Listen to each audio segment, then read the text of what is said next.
Hola, buenas tardes, bienvenidas, bienvenidos a un miércoles del ciclo de conferencias de la Asociación de la Magistratura y la Función Judicial y el Centro Judicial de Monteros. Hoy, en esta tarde de miércoles, vamos a tener el privilegio y el orgullo de recibir a alguien a quien admiro y quiero mucho, que es el doctor Marcelo Alejandro Solimine, y te damos la bienvenida y el uso de la palabra. Bueno, Mario, muchas gracias. Es un privilegio para mí estar en este espacio que es tan plural y tan necesario. La verdad es que tengo que felicitarlos, agradecerles a vos, a Jorge, a Machi, que siempre nos acompaña también, eh, que mantengan este espacio que da mucho trabajo. Creo que me hablaste en febrero ya programando esta charla, con lo cual tengo claro de el gran esfuerzo que ustedes hacen para mantener vivo este espacio, que insisto, es realmente muy significativo, y yo no conozco tantos espacios como este, así que muchísimas gracias. Gracias por la presentación, eh, fue halagadora. Y bueno, vamos a empezar con esta charla que tiene que ver un poco con esta ley, ¿no? 25 de febrero de 2025, un febrero explosivo para el Congreso en materia de aprobar leyes que tengan que ver con nuestro trabajo en la justicia penal. El mismo día el Senado termina aprobando estas tres leyes. La primera, ley de reiterancia, que en privado me comentaba Mario que también Tucumán sacó la propia con bastantes problemas. Hay una ola de leyes de reiterancia, una moda que se viene, que ahí va metido algo mucho más interesante, que es haber modificado reincidencia y unificación de condena, que tiene más impacto en materia de prisión preventiva que la propia ley de reiterancia. Bueno, por ahí era un tema que Mario me había propuesto hablar, pero no aguanté y ya lo publiqué en el canal, di un par de conferencias en el Ministerio Público, casa a la que pertenezco. Así que ahí no tuvo suerte Mario de que le guarde la primicia. Después salió esta ley también ese mismo día, antimafias, interesante, muy poco difundida, también con algunos problemas, también en el canal la traté y sí guardé la primicia para el canal de ustedes, juicio en ausencia. Eso es lo que voy a tratar de ver, para lo cual empecé con la resolución de Rafecas en la ley en la causa AMIA, aplicando para la causa AMIA la ley de juicio en ausencia, que, para no mentirnos, fue lo que esa ley sale específicamente para esa causa. Y voy a tratar de contarles lo que estuve estudiando sobre el tema y lo vamos a hacer en dos partes. Una primera parte que arrastra la marca de si esta ley y si el tema de juicio en ausencia más que esta ley es constitucional para la Argentina y además si es convencional, si pasa el test de convencionalidad. En ese sentido, la primera pregunta es si este es un instituto novedoso y obviamente, como mencionó Mario, no lo es. Hay muchos países que tienen juicio en ausencia y en Europa es moneda frecuente.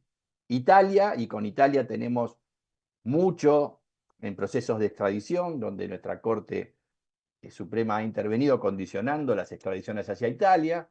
Francia, por ejemplo, en el caso de Charlie Hebdo, es juicio en ausencia para respecto de algunos de los terroristas. España tiene juicio en ausencia, Alemania, en Gran Bretaña, Inglaterra tiene juicio en ausencia, Austria, Ucrania, el proceso que se le sigue a un expresidente, Yanukovych, es un proceso en ausencia, y siguen firmas. Está Bélgica, República Checa, Grecia, Croacia, todos son países que tienen juicio en ausencia. Claro, traído para estas latitudes, en América tenemos a Brasil con juicio en ausencia, a Colombia, también tenemos en Estados Unidos, algunos de los estados lo prevén expresamente, y Bolivia lo prevé expresamente, pero este aquí que en 2021 y en 2024 el Tribunal Constitucional Plurinacional declaró la inconstitucionalidad del juicio en ausencia. Y también por estas latitudes, la situación de Perú hay que tenerla en cuenta porque constitucionalmente está prohibido el juicio en ausencia. El artículo 139.12 expresamente consagra este principio de no ser condenado en ausencia. Sin embargo, El Tribunal Constitucional relativiza esto diciendo no es un derecho absoluto, con la idea de que ningún derecho constitucional resulta absoluto. Para nosotros, en Argentina, tenemos un silencio en nuestra Constitución. Nuestra Constitución no prohíbe ni habilita el juicio en ausencia. En nuestra tradición procesal eso está prohibido. Y ahí tenemos autores de la talla de Jorge Claria Olmedo, Alfredo Vélez Mariconde, Julio Mayer, Escuela Procesal de Córdoba, y para estas latitudes de la ciudad de Buenos Aires, el peso de Francisco Dálvora, de Zaffaroni, de Alberto Binder. Para todos ellos, el juicio en ausencia está prohibido y obviamente tienen un peso, una autoridad que nosotros no ignoramos. Pero hoy, como Mario decía, bueno, van apareciendo nuevas corrientes de opinión, se van haciendo avances, avances que a veces son complicados, y hay una corriente de opinión muy fuerte en la Argentina también, habilitando el juicio en ausencia. Ahí tenemos, por ejemplo, Franco Fiumara, que es un juez de La Matanza, en realidad tiene toda una carrera académica específicamente sobre el tema juicio en ausencia. Héctor Superti de Rosario, desde hace tiempo Héctor Superti viene sosteniendo la necesidad del juicio en ausencia, condicionado a que el imputado conozca y elija ponerse en situación de rebeldía, lo cual es por ahí un caso bien distinto a los que, por ejemplo, estas leyes terminan contemplando. Y dos constitucionalistas de nota, Sapsay y Gil Domínguez. Después aparecen otros autores que también van a ir en línea con esta idea de juicio en ausencia. Nicolás Grapazono, que trabaja en la Universidad de La Matanza y junto a Fiumara participaron de un estudio, de un trabajo de investigación. Mariano Boriski, juez de la Casación, que tiene un artículo con Juan Manuel Garay. Marcelo Aguinsky, Marcos Graviker. Y después aparecen estos autores, todos estos que están allí mencionados en último lugar, son citados por el juez Rafecas en su resolución, que es una resolución muy rica de 140 hojas, donde aplican la causa AMI al juicio en ausencia. Ahí tenemos a Diego Hammerschlag, que hace un trabajo, publica un trabajo en la revista de la Universidad de Palermo, Vanini, Joaquín Marcet, Scoponi con Estropeni y Tomás Iturralde, todos autores que van a avalar la constitucionalidad y la aplicabilidad del juicio en ausencia. Ahora, tenemos dos bibliotecas en definitiva. No al juicio en ausencia, sí al juicio en ausencia, y tradicionalmente el derecho procesal argentino estuvo de este lado. Pero si vamos al derecho comparado, la realidad es que hay grandes concesiones al juicio en ausencia. Y en este sentido, en la resolución de Rafecas, que ahí abajo la tenemos citada, dictada el 26 de junio del 25, Rafecas se nutre de esta mesa redonda que se celebra en el ámbito de la Asociación Internacional de Abogados en 2016, que va a marcar algunas virtudes que tiene el juicio en ausencia. Los argumentos que marcan es este, por un lado, evitar la impunidad y lograr la efectividad de la justicia, ¿no? De hecho, Franco Fiumara, que recién les mencionaba, él habla de impunidad biológica, que terminan muchos de estos imputados por crímenes tan graves como los que esta ley busca reprimir, terminan muriendo con impunidad, ¿no? Y después también marca la asociación en esta mesa redonda que con esto se garantiza, el juicio de la ausencia garantiza justicia para las víctimas, también para la sociedad. En este sentido, se protege evidencia y se preserva la memoria histórica y se logra también eficiencia procesal, que es una deuda que a veces los sistemas de administración de justicia tenemos, sobre todo con los casos más graves de crimen organizado y determinados tipos de ilícitos que permanecen en la cifra dorada, ¿no? No se las puede, ingresan al sistema, pero no hay buena respuesta, no se los llega a procesar y a condenar a esas personas. Y entonces se logra con esto eficiencia procesal, funcionamiento del sistema, se logra algún prestigio en el sistema de administración de justicia. Por supuesto que en la eficiencia procesal logramos evitar pérdida de testigos, que también tienen un tiempo biológico, ¿no? la memoria de estos testigos, que también puede ser débil a lo largo del tiempo, y logramos establecer verdad jurídica sobre los hechos en una sentencia. Además, puede ser que el juicio en ausencia permita, a partir de lo que se discuta allí, que aparezcan nuevas personas imputadas, ¿no? Y otros procesos además. Y finalmente, y este es interesante, logra disuasión y mensaje político.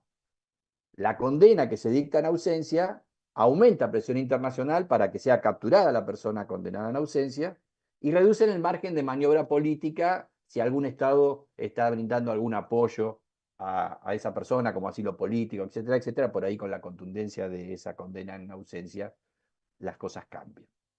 Así que estas son las cosas que marca la Asociación de Abogados, Internacional de Abogados, para habilitar el juicio en ausencia. Pero como les decía, nuestra tradición procesal decía que no, aunque sí la instrucción. Todos los códigos suelen decir que la instrucción o la etapa de investigación preparatoria no se paraliza, pero sí la etapa de debate o de juicio. Con mucho peso por esa tradición. Pero claro, esto cambió con la ley que estamos comentando. Se modifica el código procesal, el código Levene y el nuevo código federal, que ya de nuevo tiene poco, y se permite el juicio en ausencia. La regla sigue siendo que está prohibido, pero se lo permite exclusivamente para ciertos delitos cometidos en ciertos contextos, esos delitos. Y allí la fórmula que encontró esta ley para habilitar para esos casos especiales el juicio en ausencia fue agregarle a las normas tradicionales de los códigos. Los primeros dos son dos artículos del Código Levene, que hablaban de que no se suspende la investigación, pero sí el juicio, y el 367, que era para el debate, se postergaba el debate, y en el Código Federal nuevo, la misma idea. Lo que se hizo en esta ley fue agregar el juicio en ausencia de manera excepcional, remitiendo a los capítulos respectivos, donde se arma un capítulo en el código con las normas del juicio en ausencia. Las dos bibliotecas, bueno, transmutamos, ¿no? Pasamos del no absoluto al sí al juicio en ausencia. Y eso se hace con esta ley, que, insisto, es exclusivamente para determinados delitos.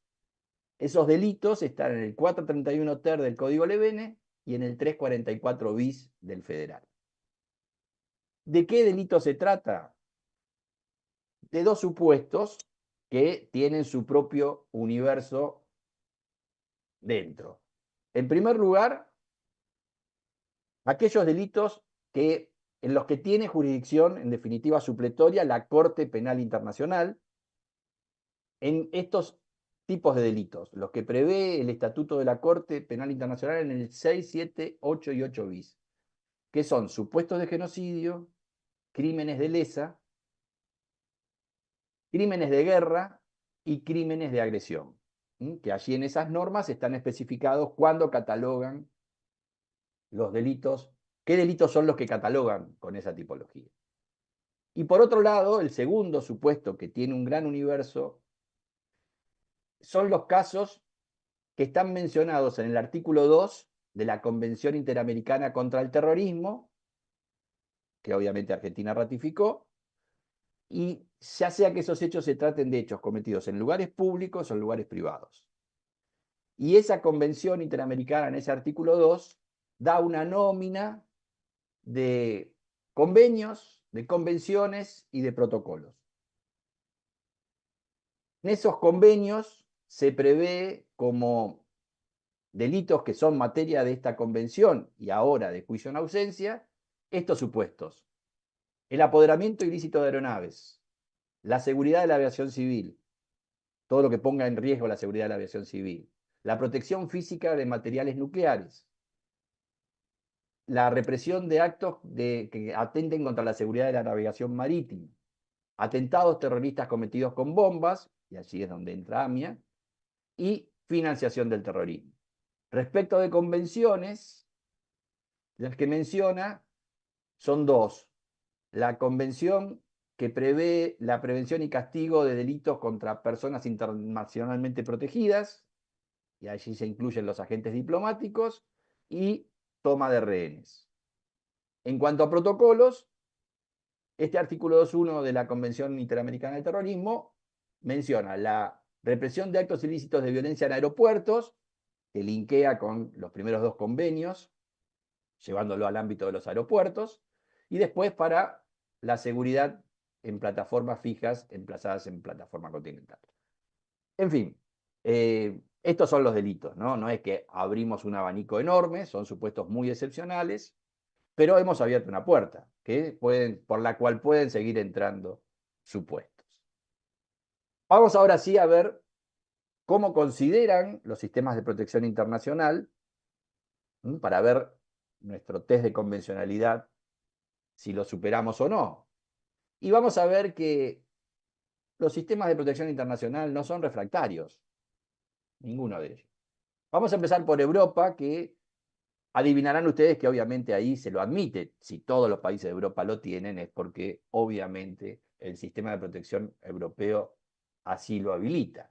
Y efectivamente, el Tribunal Europeo de Derechos Humanos ha señalado desde hace mucho tiempo que el juicio en ausencia no es per se contrario al artículo 6 de la Convención. Para esto dicen que simplemente basta la notificación de la acusación, que si no se la notifica la acusación, habría denegación de justicia, pero también aclaran que todo este defecto termina pudiéndose subsanar si se le da la posibilidad a la persona condenada en ausencia a recibir nueva sentencia en un juicio presencial. Nueva sentencia en juicio presencial. La euroorden, que es el mecanismo de detención y entrega entre estados de la comunidad europea, dice que un estado podría rechazar la extradición y la entrega, más bien es una extradición sin fronteras, digamos, por la propia organización de la Comunidad Económica Europea, si se aprueba que el acusado no fue notificado, perdón, del proceso en su contra. Con eso ya podría rechazar, pero agrega que si se demuestra que el acusado tuvo conocimiento del juicio o que actuó con un abogado de defensa, y eso pasa siempre, se debe extraditar, con lo cual limita enormemente esto porque esto sucede, esto último. Después va a decir esta euroorden que la extradición también procede si en el país que emitió la condena se permite la revisión del caso o se permite un nuevo juicio con la presencia del acusado. Otra vez aparece la idea del nuevo juicio o de la revisión del caso.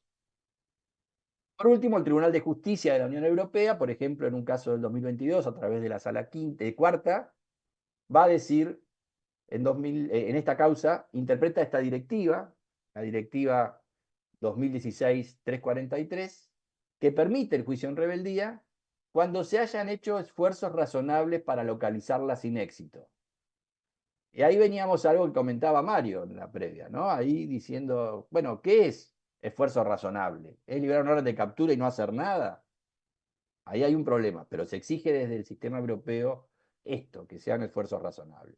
Y finalmente, ese Tribunal de Justicia también se manda con la necesidad de derecho a una reapertura del proceso, diciendo que, por supuesto, no es necesario esto si lo que se prueba es que fue una estrategia deliberada para evitar el juicio, las ideas de Héctor Superti en Argentina.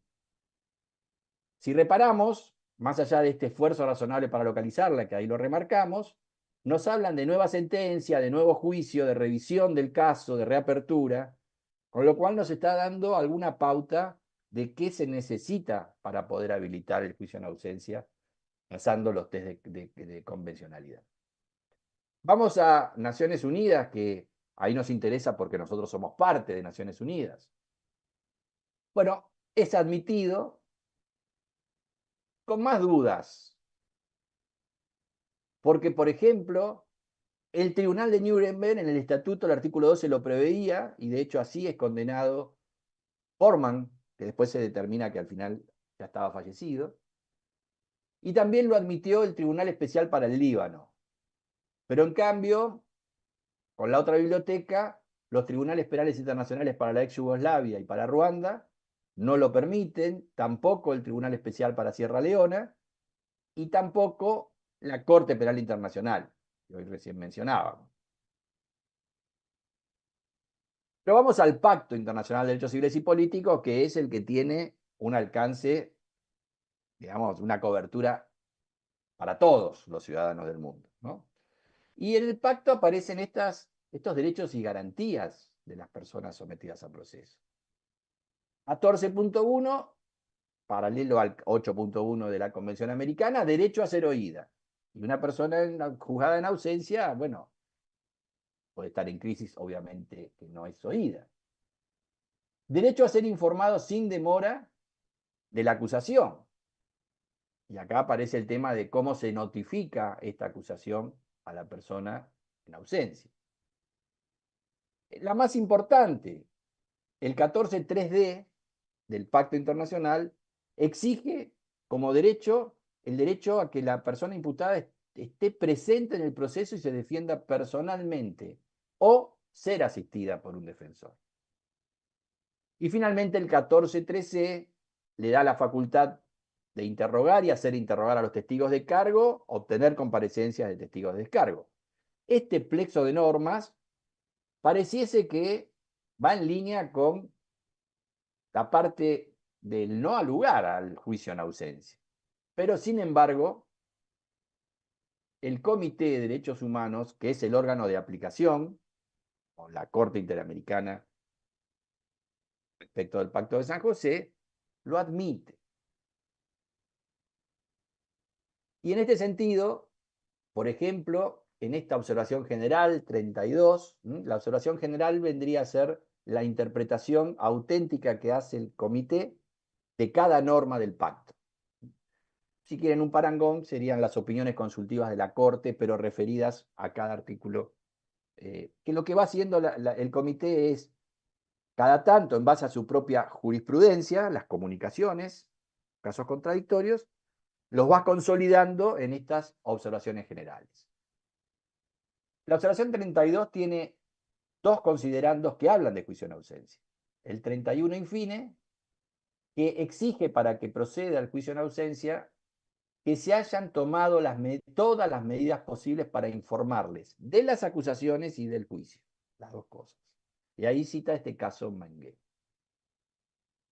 Pues el párrafo 36 da una razón de por qué admitir el juicio en ausencia, que es interés de la debida administración de justicia. Una de estas ideas que estaban en la mesa redonda que recién mencionábamos. Y ahí señala que el juicio en ausencia es compatible con el 14.3d, que es el de hallarse presente y defenderse personalmente, cuando se adoptaron las medidas necesarias para convocar a los acusados con antelación suficiente y cuando se les ha informado de antemano de la fecha y el lugar de su juicio, solicitándoles su asistencia. Que si vamos a este estándar, bueno, es bastante difícil en muchos de los casos de los que estamos hablando que esto se logre con tanta precisión, ¿no? Pero ahí cita no solo Mengué, sino también Malecki, que es un caso contra Italia, de 1988, donde ahí sí el Comité, de Derechos Humanos, había hablado de algo que recién mencionábamos, que es derecho a un nuevo juicio en su presencia. En tanto y en cuanto una vez que se presente o sea habido, se le garantice este derecho a un nuevo juicio en su presencia, la cosa es admisible. Y ahí aparece entonces, bueno, la clave pareciese de esto, ¿no? Porque tanto el sistema europeo como el sistema de Naciones Unidas, a través de estos pronunciamientos del Comité de Derechos Humanos, lo habilita siempre que haya un derecho a nuevo juicio o la reapertura o la revisión. Y ahí aparece una duda, ¿qué es revisión a través de un recurso o nuevo juicio? Vamos a sistema interamericano. Sistema interamericano, que nos queda cerquita, digamos, ahí no hay pronunciamientos, pero también hay una ventaja. El 8 de la Convención Americana, a diferencia del Pacto Internacional de Derechos Civiles y Políticos, no tiene el derecho a hallarse presente en el juicio, con lo cual para el sistema interamericano sería más fácil habilitar el juicio en ausencia. Por supuesto que para Argentina no, porque si hay un pacto que es más garantista que el otro, el que vale es el más garantista, ¿no? Entonces, Si el pacto internacional no lo admitiera y el Comité de Derechos Humanos no lo admitiera, no podríamos invocar el sistema interamericano diciendo, ah, bueno, pero el sistema interamericano no lo prohíbe. Lo cierto es que la Corte Interamericana no tiene precedentes sobre esto, y sí lo tiene la Comisión Interamericana, el otro órgano de aplicación de la Convención, que lo ha dicho en un caso de Costa Rica respecto de un proceso de extradición en Francia, donde en Francia había sido condenado en ausencia, y se hace lugar a esa extradición. Y la Comisión Interamericana dictamina allí, en el año 92, que no hay un problema en admitir este juicio en ausencia que se hizo en Francia, porque Francia había habilitado realizar un nuevo juicio. Y entonces la primera regla es que haya un juicio en ausencia en Francia no es un atentado a la garantía del debido proceso, y termina diciendo que no hay ninguna responsabilidad del Estado que había habilitado desde América la extradición a Francia, porque Francia se había comprometido a realizarle un nuevo juicio en caso de que se opusiera a esa condena una vez extraditado. Con lo cual, el único precedente que tenemos termina siendo positivo para el juicio en ausencia, si bien no termina de dar cuáles son los requisitos. Solo habla en este caso puntual de que está todo bien porque desde Francia se habilitaba un nuevo juicio. Conclusión, termina para el sistema interamericano admitido, con menos precedentes que los que veníamos comentando, y también parece ser que la clave está en que se habilite el nuevo juicio como condición para sortear todos los problemas convencionales. Conclusión de esta primera parte. Nuestra Constitución no lo prohíbe. Nuestra tradición procesal sí, pero la Constitución no. Los sistemas de protección internacional lo admiten, bajo ciertas condiciones más o menos clarificadas. Y en este sentido, para ver cómo me paro, bueno, hago una concesión a que no me parece inviable admitir el juicio en ausencia, y para esto me remito a algunas de las valoraciones, consideraciones que hizo Rafecas en esta resolución tan ilustrada de 140 hojas, que confieso es como empezó mi análisis del tema. No tenía alguna idea, sobre todo a través de Superti, pero no lo tenía estudiado en profundidad. Y fue un faro la resolución, ¿no? para iniciar el análisis. Y allí en esa sentencia hace esta misma conclusión. Rafecas dice, ni el sistema internacional, ni el derecho penal internacional, ni los regímenes jurídicos nacionales analizados, ni el derecho interno argentino, en ellos no existe impedimento, impedimento normativo alguno que obste de manera absoluta o categórica a la celebración de juicios penales en ausencia. Y agrega cuál es la virtud del juicio penal en la ausencia, diciendo que es un instrumento legítimo del Estado para garantizar el cumplimiento de su deber de investigar, juzgar y eventualmente sancionar graves violaciones a los derechos humanos, evitando escenarios de impunidad estructural. De esta perspectiva, estamos en condiciones de decir que, bueno, en tanto y en cuanto el juicio en ausencia permite habilitar que lleguemos a una sentencia que puede ser de absolución o de condena, y con eso, bueno, apuntamos a la eficiencia en el sistema de administración de justicia, que es una demanda, una lógica demanda ciudadana. Y ahí resumimos un poco los grandes trazos que marcaba como virtudes la mesa redonda del 2016 de la Asociación Internacional de Abogados.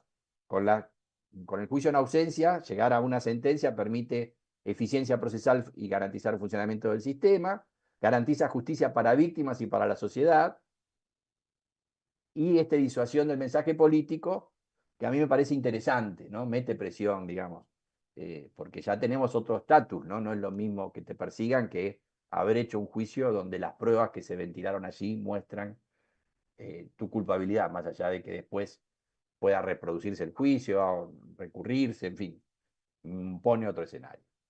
Esto está muy bien, me parece. Es un aspecto que hay que atender, pero obviamente el otro aspecto que hay que atender es que estén plenamente garantizados el derecho de defensa y el debido proceso. La eficiencia está muy bien, pero obviamente tenemos que respetar las garantías y en el proceso penal las garantías están pensadas como límites del Estado ante el poder que tiene frente a un imputado. Como decía Julio Mayer, nosotros tenemos la doctrina de la doble eficacia. Tenemos que garantizar la represión del delito, pero con pleno respeto a todas las garantías constitucionales. Y hay que ser eficiente en las dos cosas.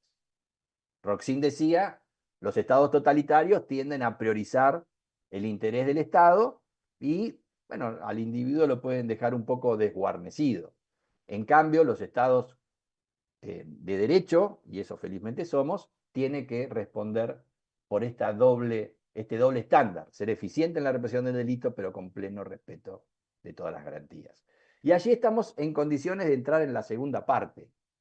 Y lo partí así porque seguramente ya algunos no puedan seguir acompañándonos.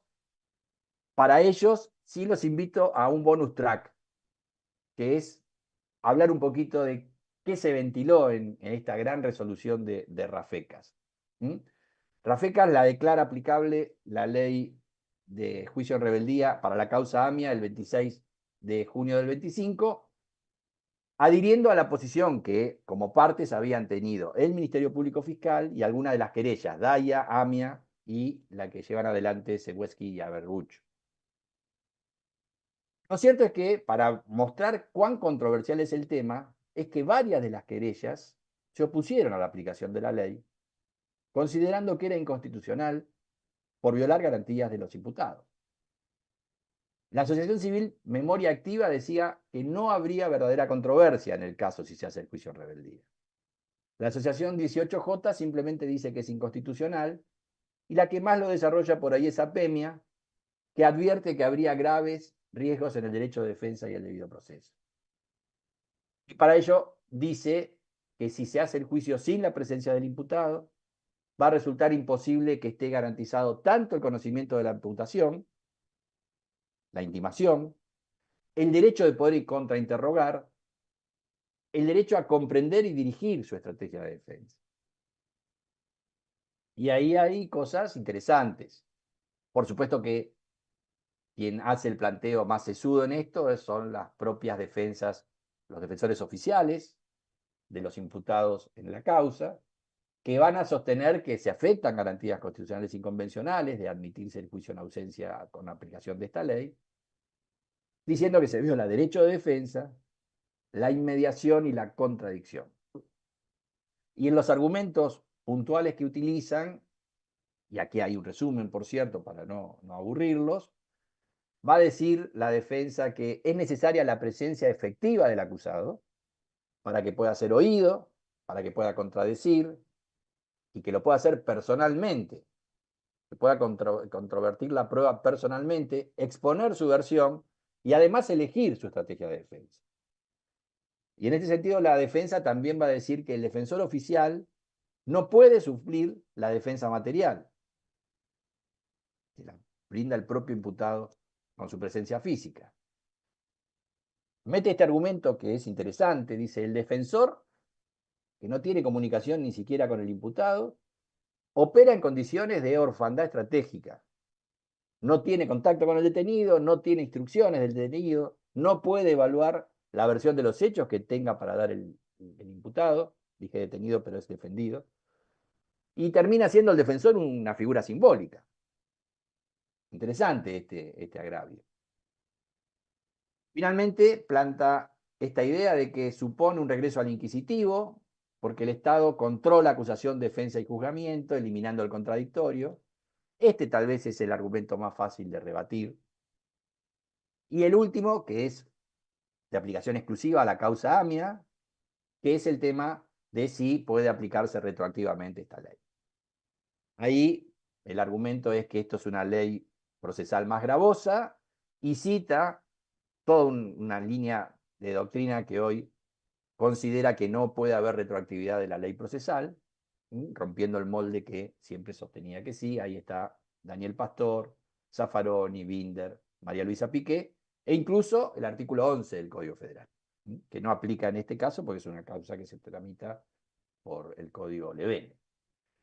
Las respuestas que da Rafecas, y en esto, bueno, es un resumen y por ahí no son los mejores argumentos que usa Rafecas, pero vamos a citarlo brevemente. Él dice, el juicio en ausencia no suspende ni neutraliza las garantías propias del acusatorio, que decía, este es el argumento más fácil de rebatir. Simplemente dice, es una regulación excepcional y acotada para cómo debe continuar el proceso si el imputado, tras ser legalmente notificado, y ahí hay que ver qué significa legalmente notificado, cuál es el alcance, y declarado rebelde, decide no presentarse. Agrega que se respeta el contradictorio, la inmediación probatoria a través del registro fílmico. Bueno, acá hay todo un problema, ¿no? Si una filmación de la audiencia, que la tienen que guardar por 99 años, según la ley, garantiza esta inmediación. Y la posibilidad de control posterior, que después hay que ver si el control posterior que habilita la ley es el suficiente. Ahí puede estar el problema. Va a decir que no se imposibilita el ejercicio material del derecho de defensa, sino que, dice, en ciertos casos, aún en ausencia y en casos excepcionales, se permite que continúe con el ejercicio técnico solamente. Bueno, si hay defensa técnica, son dos cosas distintas, la defensa material que la técnica. La reforma no niega la defensa material, dice solo la prescindencia de contar con la presencia física del imputado, manteniendo como mínimo siempre el ejercicio del derecho de defensa. Bueno, este por ahí es uno de los argumentos que yo le veo más débiles a la resolución de Rafecas, pero no quiero desmerecerla porque es impecable. Después dice, se mete mucho también con este problema de si la aplicación retroactiva va o no va, y va a señalar que sí puede aplicarse retroactivamente porque es una reforma procesal no sustantiva, que no viola el principio de legalidad penal. Dice que tradicionalmente nuestra jurisprudencia fue en este sentido, el Código Levene empieza a regir y se aplica a los procedimientos anteriores. No es lo que está hoy previendo el Código Federal, pero es un tema de decisión legislativa, y hace pie en una sentencia de la Corte Interamericana, donde justamente la Corte Interamericana avaló esto, con lo cual en ese sentido tenemos un paraguas que permite esta aplicación retroactiva. El caso es el caso de Liaquat Ali Bux contra Surinam, donde la Corte Interamericana aplica el principio de tempus regis actus. Se toma como referencia el momento en el que tiene lugar el acto procesal y no aquel de la comisión del hecho ilícito. Entonces, por eso se puede aplicar de manera inmediata. No es que haya aplicación retroactiva de la ley, sino que lo que se toma es el acto procesal. Y si el acto procesal se cumple dentro de la vigencia de la nueva ley, se rige por la nueva ley. La cuestión es que termina diciendo Rafecas que se admite el juicio en ausencia bajo ciertas condiciones. Esas condiciones permiten garantizar el debido proceso y el derecho de defensa, y esas condiciones son, primero, exigir que el imputado haya tenido conocimiento suficiente de los hechos que se le imputan o de la existencia del proceso iniciado en su contra. Y ahí, bueno, marco que pone esta fórmula, o parece que con que una cosa sepa ya es suficiente. Por ahí necesitaríamos que esté al tanto de las dos cosas. Segundo requisito que utiliza, está con que en la ley se prevé un mecanismo real y eficaz de revisión integral de la sentencia, cuando se presente o sea habido. Y usa esta fórmula, revisión integral de la sentencia, que no nos vamos a hacer los distraídos, remite a un recurso con todas las garantías que hoy exige el 8.2H de la Convención Americana, que justamente el estándar, a partir de Herrera Ulloa del 2004, es revisión integral. Y para Argentina Se compra ese estándar, que estábamos obligados a hacerlo, por cierto, aunque hoy hay discusiones si hay que seguir los precedentes de la Corte Interamericana o no. Y lo hacemos además con una vuelta de tuerca que es el fallo Casal de la Corte del 2005, de la Corte Argentina, que habla de revisión integral con la teoría de capacidad de rendimiento, ¿no? Hacer el esfuerzo, el máximo esfuerzo por revisar todo lo revisable. Con esto, para Rafecas, estaría cumplido la constitucionalidad y convencionalidad de esta ley.